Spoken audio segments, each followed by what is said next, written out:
The US has opened ties with Cuba, ending more than half a century of hostility. It's one of the most historic developments for the two countries since the 1960s, and here's why it's so important. I believe that we can do more to support the Cuban people and promote our values through engagement.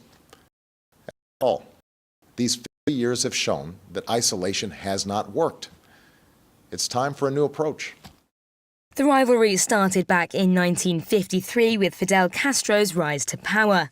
Along with Argentinian Marxist Che Guevara, he helped lead the Cuban Revolution. The pair began a guerrilla war against the government, overthrowing Cuban President Batista.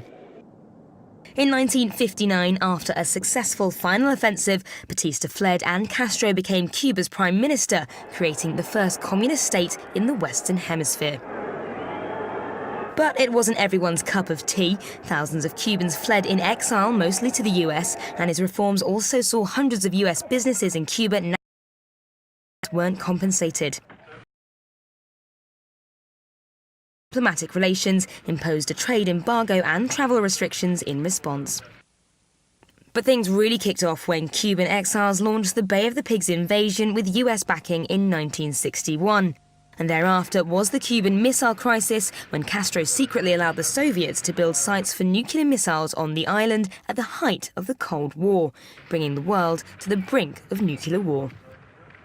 But luckily it all calmed down a bit when the USSR agreed to remove the missiles if the US removed theirs from Turkey.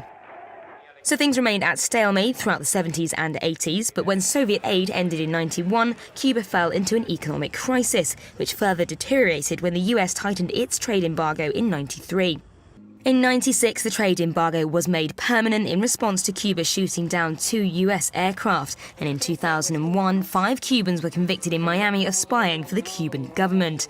But in the same year, the US exported food to the island for the first time in 40 years to help them recover from a hurricane.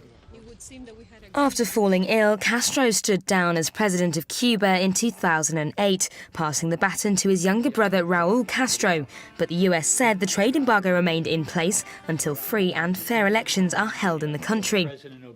In 2009, Cuba detained US aid worker Alan Gross on suspicion of spying for Washington. But in 2012, they hinted at willingness to do a deal with the US on the Gross case. Now, in a historic deal, Cuba has released Gross in exchange for the release of 3 of the Cuban 5, and the two nations are moving to normalise diplomatic relations.